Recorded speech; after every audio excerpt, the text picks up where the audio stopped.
Our lives are a string of insights, flashes of inspiration that can be the catalyst for new ideas. However, our pace of life these days means we tend to miss some of them completely. I'm Dave Hill, and I'm the host of the Simple Reflections podcast, a fortnightly series of interviews with people from all walks of life.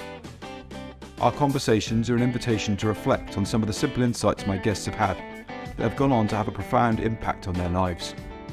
So grab a cuppa and a biscuit, join us, slow down for a little while and see what shows up for you.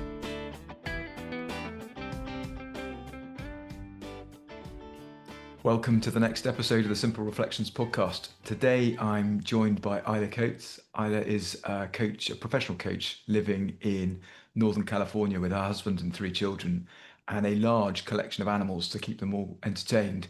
I've known Aila for probably 6 or 7 years, having crossed paths doing a program of One Thought, which was great fun. And I've been lucky enough to drop into a couple of her workshops that she's been running over the years. And I just really enjoy the quiet way that she shows up in the world, really authentically, with a lot of love and wanting to draw the best out of people. And yeah, so I'm excited that she's come to join us today. Aila, welcome. Thank you so much. Very happy to be here. No, excited to see where we go on this conversation. You've got a busy life with homeschooling the children and all the rest of it, and then running your coaching practice. I wondered whether there's anything in there that has surprised you in terms of your capacity to be able to do all of that, and then there's any lessons that have come out of that you weren't expecting. Oh, what a great question, just right out of the gate.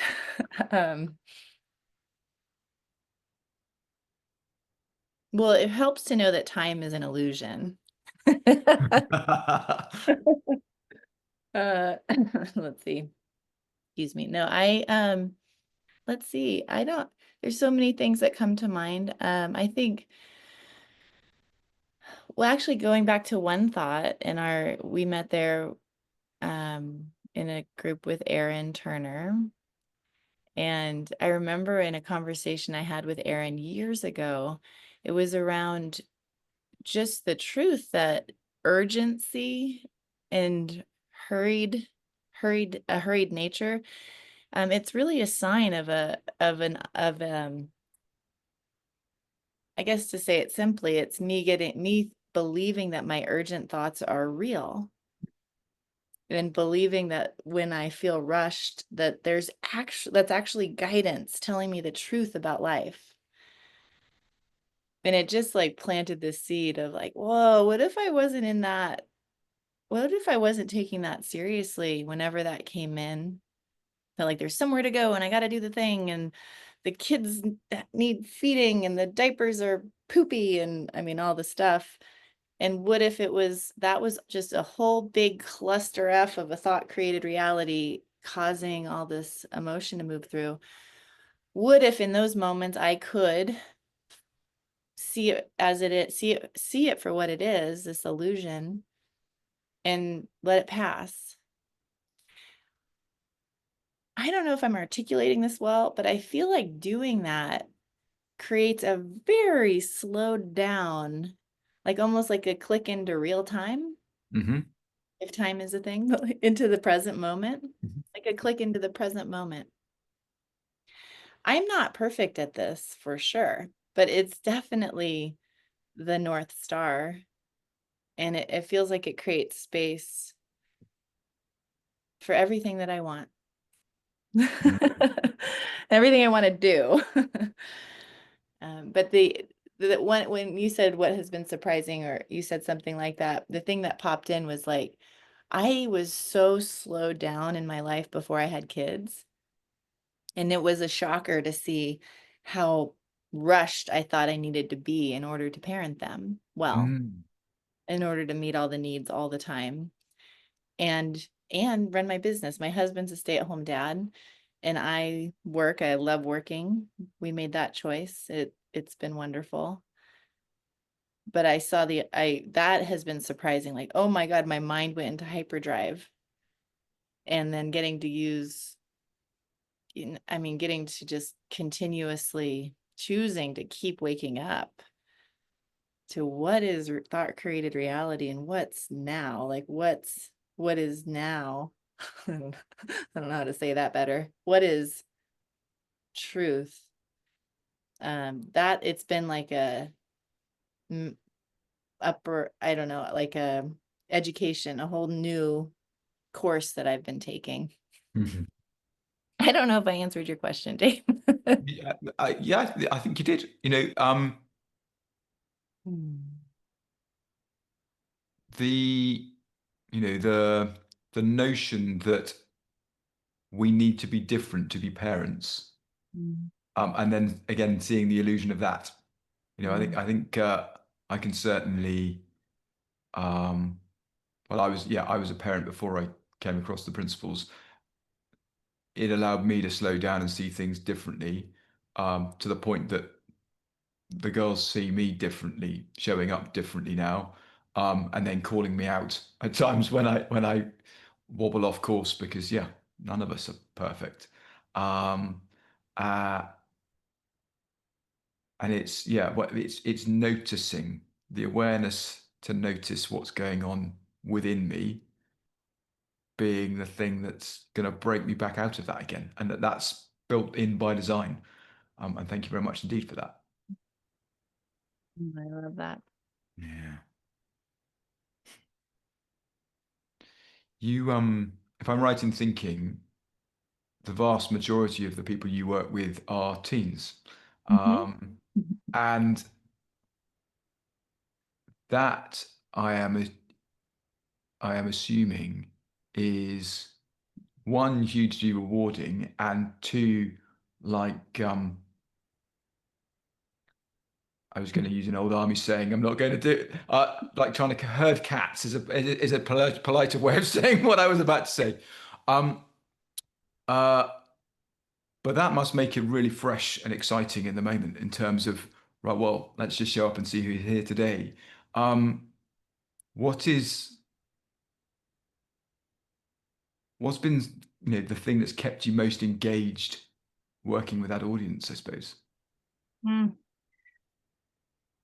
I do think it's true that teens and toddlers are going through similar brain brain development and like really with like impulse control and managing and experiencing, not just managing, but like experiencing huge emotions.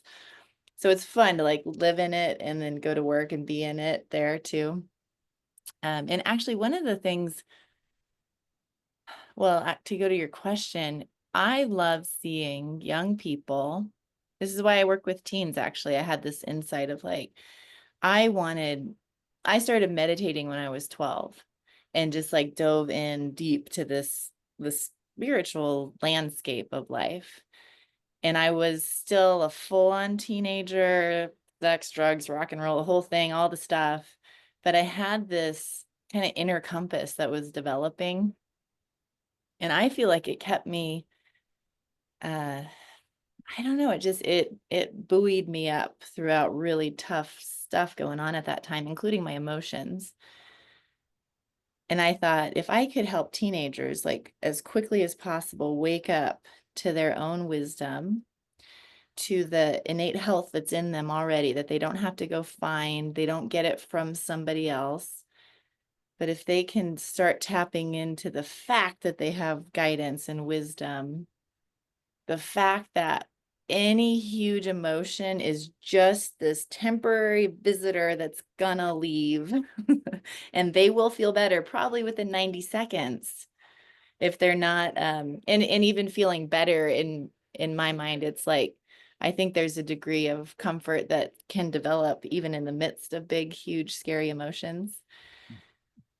Gosh, but the idea of helping teenagers feel less afraid of their own experience. I think I just naturally quoted Sydney Banks there, but what is the quote? If human beings only knew that we didn't have to be afraid of our experience, the whole world would change. Mhm. and I think that's what keeps me engaged, is seeing their world change, their inner experience of life change, and the choices they're making from like learning that they have a quiet mind in them. They have that they you can I think they could almost miss it. And my work with them is looking for it and caring about it and learning that any disturbance, let's say, it's very cool. It's coming from them, which is very cool. And it also dissolves within them. Like Mhm. it rises and falls within them. It's not, and I think that makes the world less scary, Mm. the Yeah. outer and their inner world. So I love helping, like that's so exciting to me. But the idea of helping them just literally see who and what they are and what they're made of. And I've done work with younger than teens. For some people, they're super into it. And of course, others not so much. But um, yeah. And for all humans too. Teens are great because it's like, oh my God, their whole life. But getting to work with anybody at any time, at any age, to help them feel into the truth of their wholeness and wellness. Yeah, it keeps me loving the work. Yeah. No, yeah, I see it more and more everywhere I'm looking. There's something lurking there. I had a lovely conversation with Kathy Casey a year or so ago, um, and she was saying that her dad had really struggled. Um, no, that's not fair. Her dad had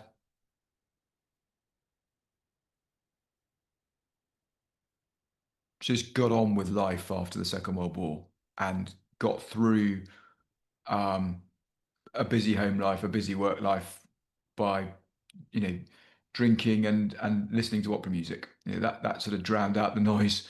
Um, Yeah.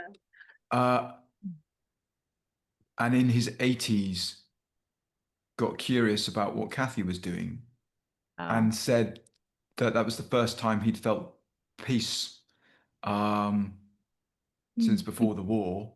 Oh my Um, God. yeah, absolutely. And he's, I think he made it to 96. He said that's been the best 16 years of my life. So, Wow. Yeah. there are so many people that feel completely lost and that, you know, their time has gone. That, there's no point in doing anything because I'm too old. Uh, think again. Yeah, right. There's always an opportunity for us to learn and grow, and that is, amazingly exciting. Well, and I think that, oh my God, that I feel so touched by that. And I also think that holds true for some of us that have been on this kind of path for years and years and go into a low or like feel down or feel, and then to see like, oh my God, I was living in a blind spot and not knowing it. And that just I don't know, the hope for me around that it's like there's never, I want to say things like nobody's ever lost. Like it's never too bleak. It's never, because we have acts, we are made of this completely always new regenerating energy Mm, that's always there for us. It's like it's all the way it comes to me at times is, if I can just forget everything I think I know about myself and my life and what I should do or not do, and just take it all off my mind, especially when I'm feeling really low, and just get curious, like what might occur to me next, or what might bubble up from the silence or from the quiet that has the potential to be just like this purifier, or this my husband and I joke all the time. There's this movie where two partners, it's called The Other Guys. It's like a really crass comedy, but they like are fighting a lot and they always look at each other and be like, "You thinking fresh start? You thinking fresh start?" Like we have this pretend like fresh start button. My husband and I joke whenever we're in a little tiff, we're like, "You thinking fresh start?" It's like, "Yeah, fresh start, fresh start. Let's just drop it all and just start again." And I just think we all have that, no matter the age, really any age, but also just, I mean, just to include those of us that are actively looking at this, Mm. be knowing like no matter what, fresh start all the time. Yep. There is a reset button built in, Yes, exactly. you know. Yeah. Yeah. I love the analogy of, being lost. Um, you know, having spent a lifetime wandering around the place and bits of the world with a map and a compass and feeling lost occasionally, it is a feeling. I am not lost. I am still on the planet. Last time I checked, I was still on the planet. I'm not entirely sure where I am. That is a very different thing from being lost. And slowing down and paying more attention to what's going on, I'm more likely to find out and where, realize that I am where I am right now. And if it's in the wrong place, that's fine. I can do something about it. But the only way to do that is to take stock of the situation. Um, and Yeah. it's so true for what we're talking about here. There's a real parallel with it. Um, but everyone is battling on, head down, thinking, "Oh, I've just got to work through this. It'll be fine." Well, slow down. Are we going in the right direction? Right. Slow down, Jojo. I don't know where that came from, but it always comes to mind. Slow down, Jojo. Yeah, I think it's Aaron Turner. He talks, um, he has a little video series. I think it's free, like on his website, maybe, but it was around just the, and Linda Pransky talks about this a lot, like just knowing that you're feeling lost, or knowing, you said take stock, and it made me think of this, that like Aaron talks about just knowing if you're drunk or sober, metaphorically speaking, emotionally speaking, like are you actually sane and seeing clearly, or are you altered and in Mhm. some sort of a different consciousness, that if you started pursuing, if you were drunk and you're like, I gotta go in the car right now and drive somewhere, right, I gotta go. That's so common of teenagers. The uncomfortable feeling propels them to think there's something to do to go fix it. And I always use that analogy with them of like just appreciating that when you're drunk or sober, there's different things to do. When there's like a drunk, and drunk to me is like urgent, angry, scared, feeling alone, feeling isolated. That's not the time to jump in the car and go for a drive. Like go, or go have like a conversation with somebody that you're upset with. Mhm. There's like a whole series of things that you just don't do. You know not to do it when you're actually drinking. A lot of teens relate to this. Like put your phone down when you're tipsy. Don't call your ex-boyfriend or your ex, like just put it down. You know that. And I think it's just this really nice, funny kind of analogy for considering that we go in and out of a more reliable, more trustworthy consciousness throughout the day. We Mhm. just, and sometimes it's like, slow down, Jojo, check your state. I work with a lot of new coaches too Mhm. who go into the feeling of there's something wrong that I gotta fix. I gotta like da da da. It's like check your state. Let's get into like truth, reality before the next step happens. I was about to ask a cheeky question. I might Hmm, still please. ask it. I love Well, cheeky questions. yeah, yeah, yeah. Who is more difficult to work with? Teens or new coaches? Well, I have the utmost respect and compassion for both, living through it. But I do think that I'll try to give like a sincere response to that cheeky instead of a cheeky response. Yeah, very wise. But I do think that anybody that is willing to consider that there's more to learn about themselves that might help them create a smoother ride inside and while they're creating what they're creating in the world. Like anybody that's open to like, okay, maybe I don't know it all. Not that I know it all, but maybe when I'm working with somebody that has that as a possibility, Mm. it's very fun and it's very fluid and there's so much that can happen so quickly. And I think often teenagers and new coaches think they should know it all. So it's just it's like it's a little like game I play that's like, how Mhm. much amnesia can you have around what you think you know? Yeah. And drop that to see new things, to see new ways.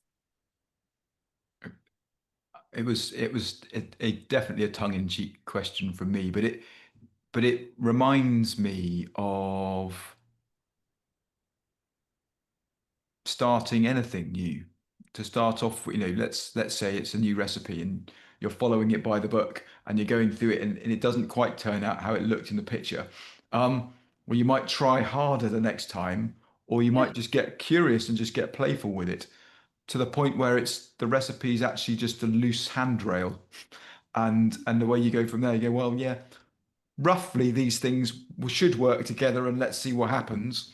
And I think that's a very natural um, part of how we learn. And there, we are going to find things a bit sticky and a bit tricky when it's new, and that's cool because in that's where the growth is going to come from by leaning into that a little bit. I love that. I love that. And then I hear so much wisdom in that approach of like the playfulness, the curiosity. Um, I think both with teenagers who are kind of leaving the nest, let's say, and entering into the world, and with entrepreneurs or business owners, coaches, healers, trying to do something intentionally, like create a living through their work, which is a thing I couldn't figure out for a long time until I did. And I was like, Mhm. oh, anybody can do this. So many people that don't know that. Let me help. But I feel like part of the um when you said that thing about being playful of like I created this thing, it's not exactly what I wanted. I feel like getting over the fear that I need to create the recipe exact or else or like I need to create exactly what I want in my work or else it's going to mean that I'm a failure or I'm not good enough or I don't have what it takes or my parents aren't going to be proud of me. Like seeing all that content, that thinking as I don't know, there's so many ways of relating to that kind of thinking, to see it as thought, to see it as old conditioning, to just tune into the feeling and to know that the feeling will guide you about whether it's on track or off track. Um, but it feels like the potential of seeing through the thought that comes up, the thoughts that come up that would make experimenting feel scary. Like that feels like so much freedom Mm. from what I see is letting these kids letting themselves experiment with like, what's it like to go to college? It's like, can you do that with no stakes on it? Like, what's it like to stay at home for do a gap year? What's it like to take chemistry, even though I've always been terrible at chemistry, but yet I want to take it? Or like the coaches, what's it like to run a group or to charge a fee that would sustain my life? What's it like to experiment? Knowing no stakes. It has nothing to do with worthiness, with value, with potential. Like you could think you're making a cake, it turns out a brownie, and like, awesome. look what you created. Mhm. What do you want to do next? Yeah. Yeah. Mm. Post-it notes were an accident. You know, the guy, Oh, yeah. Oh, I don't know if people don't know the story, but oh, I the love it. glue that makes a post-it note work, the team working on that were trying to make the strongest glue possible, and they made the weakest glue possible, which created a whole new product line because they realized it had a purpose. Um, it's experimenting, it's research and development of ourselves. I was walking along today, um, just getting some fresh air, and I just thought, wait a minute, the things that I'm reading, the things that I'm learning, for for my benefit, but also potentially for my clients by me learning and doing these things. That is me experimenting with ideas. And that experimenting is my own personal research and development. Now, if I'd seen that a while ago, I might have spent, just given myself a little bit more of a break about you're spending too much time doing that. Well, actually, no, I'm exploring how things might hang together, and from that, new things come out the other side, and I go, wow, let's go and try that. Um, so yeah, there is a lot to be said for following recipes, seeing how that goes, and then making it your own. Um, because Yeah. actually, that's when we're at our best. Mm, yeah, Um, I agree. yeah.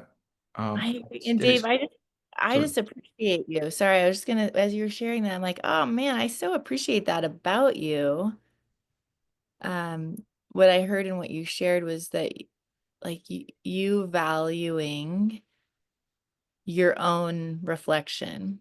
Mm, And I feel like, I don't know, it seems like so helpful, so valuable, immediate impact with how you are with your girls and your partner and yourself and your client. Like there's a felt thing. I don't know, it's like dropping a pebble into a pond doing that and just the ripple, it goes out.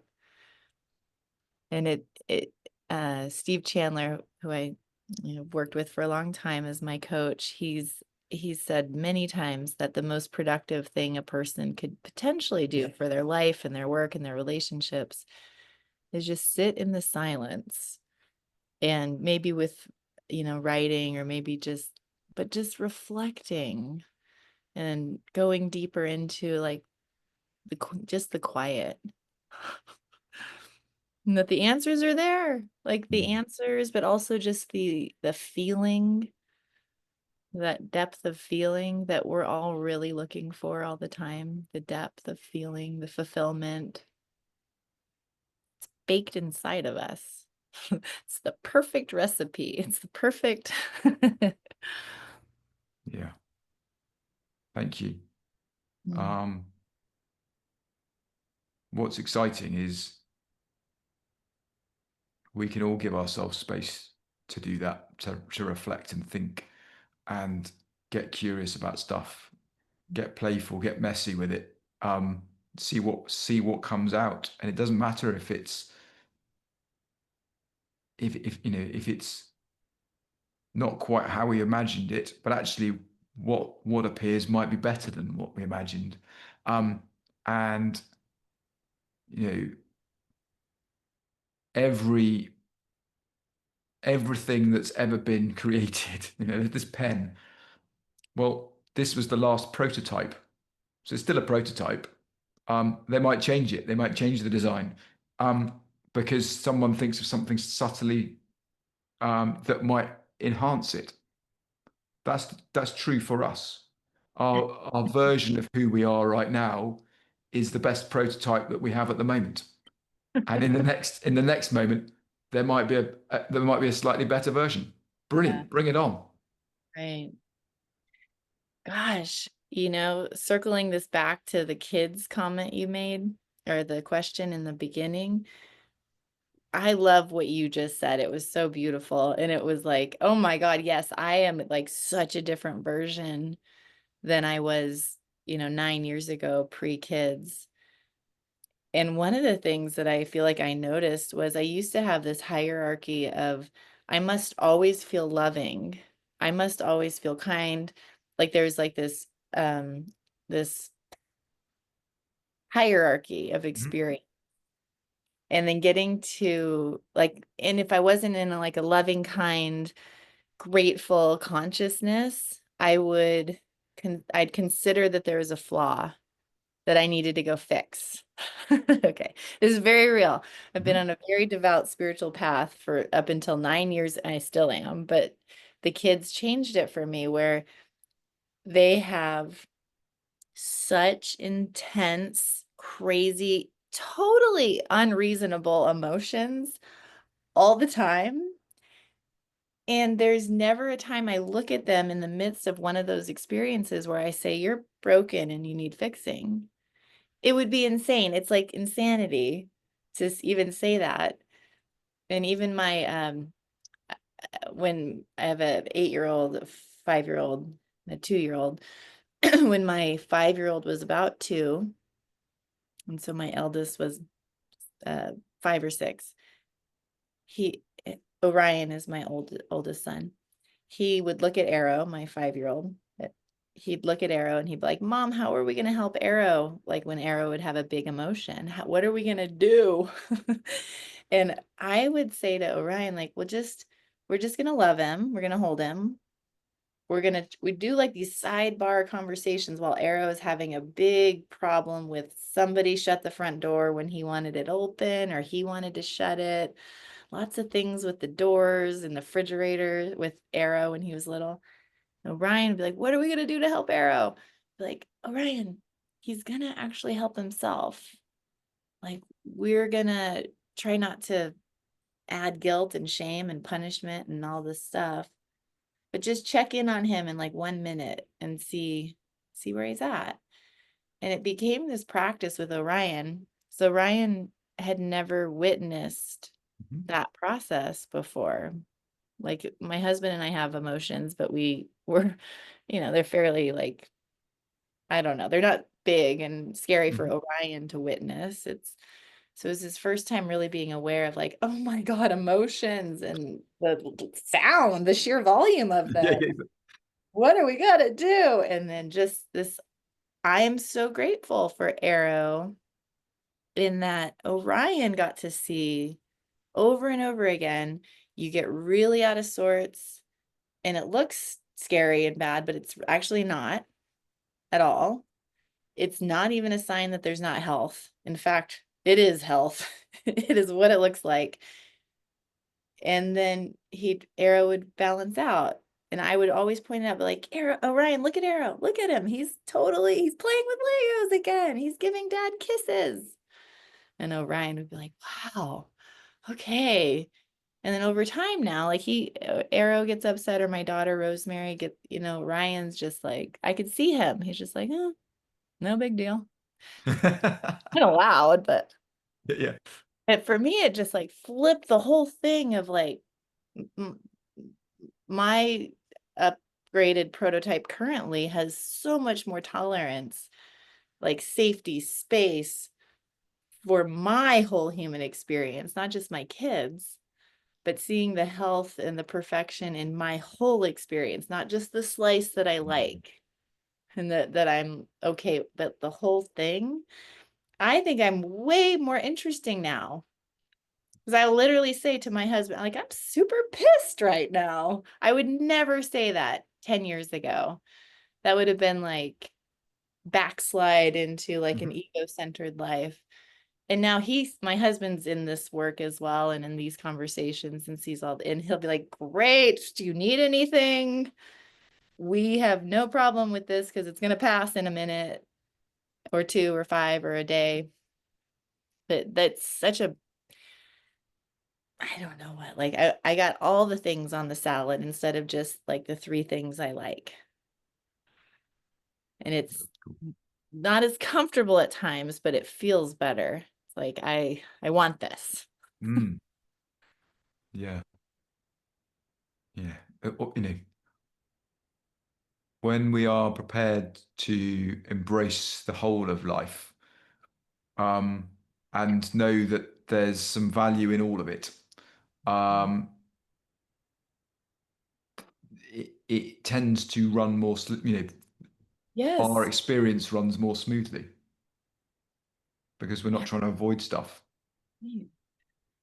Byron Katie, great quote. She says, like, when we argue with reality, we lose, but only 100% of the time. I think about spiritual psychology, which was the kind of body of work I came through. The first thing that we talked about constantly was the first law of spirit is acceptance. And it's just, it's just like now taking on a whole new level. Mm, God, the ease that comes when I'm not fighting things that my mind judges. yeah, It's different. it is. It is. Thank you so much. It's been a lot of fun. Before we hit record, you mentioned you've got a mastermind that's continually running, but you'll probably do more justice than me. So would you like to explain what that's about? Oh, sure. Yes. So I've coached new coaches for years and experienced coaches, but the mastermind is my version of a like 6 times a month coaches drop in and can receive support for wherever they're at in their practices. And we do sessions dedicated to this kind of conversation as well. Um, but it's an ongoing open group. Anybody can come and feel it out for themselves and see if it's a fit. I think right now there's about 30 coaches in there, and we meet 6 or 7 times a month. Steve Chandler is coming for the members in the group in September. So we have guest teachers come. I'm right now co-facilitating it with Rachel Langer. Do you know Rachel, Dave? I don't know. Hey, Rachel's a mentee of George and Linda, and she's done some co-facilitating with Linda Pransky. She's lovely, but she's a wonderful coach. She sees the pure potential in everybody all the time and what's possible. So she's really fun to work with. But yeah, that's going on. Amazing. Thank you so much. Well, I'll make sure all of your sort of contact details and stuff are in the show notes so people can find out about where you are and how and what you're up to. Thank you so Dave, much. See can I again. ask you a question? Of course. Yeah, yeah. Do you have anything that you're wanting to create or fill or focus on that your listeners Ooh, might not know about? gotcha. Not Mhm. quite at the moment. There's something bubbling away. I mentioned it last week, I think, or in the last episode as well. I have this sort of idea of creating a container, a little bit like my shortened gap year that I did in 3 months. All I Yeah. knew was I was going to Australia and when I was coming home, and nothing in the intervening 3 months. And I want to create a group of people that are prepared to go and explore within that container with nothing on it other than the start and an end and see what happens. Like not an actual adventure to Australia, but kind of No, like no. our call today, where you said, I don't have a topic. I know when we're going to start and when we're going to end, and we're going to see where the conversation takes Yep. us. Yeah, Like that. absolutely. That kind Oh, of thing. So that could be quite fun. that sounds beautiful. That's like a invitation to go for a reflective walk, Mhm. but in a group with people. Yeah, yeah.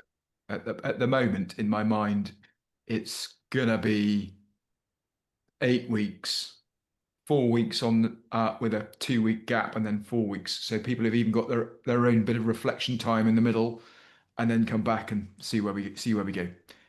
It's still I love forming. that. Yeah, yeah. Yeah. When are you thinking of starting it? The good question. You put me on the spot. Yep. Probably late August, early September. I better write that down, otherwise I'll forget. Yep. I think it's great. It's so what a gift to people, to that kind of invitation. It's really into themselves. Mm. Yeah, it's cool. Thank you. We'll see what happens. Anyway, Yeah. thank you so much for joining me today. It's been lovely to see you. Yeah, you too. Thank you, Dave. Thank you. See you soon. Thank you for joining us today. If you've enjoyed the conversation, feel free to subscribe and join me and my new guests next time. If you're interested in the work I'm doing, or you think I can be of service to you or your organisation, please email dave@simplicityofmind.co.uk. Remember, see if you can find time to slow down and reflect. Those simple ideas might be worth listening to. Take care, and I hope you can join me in a couple of weeks.